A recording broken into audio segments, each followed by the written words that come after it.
Ako ay isang anak mahirap, lagi na lang akong nagsusumikap.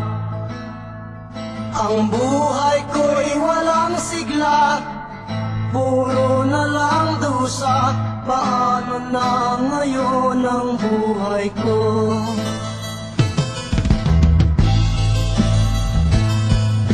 Sa akin ay walang tumatanggap, mababa raw ang aking pinag-aralan. Grade 1 lang ang inabot ko, no read, no write.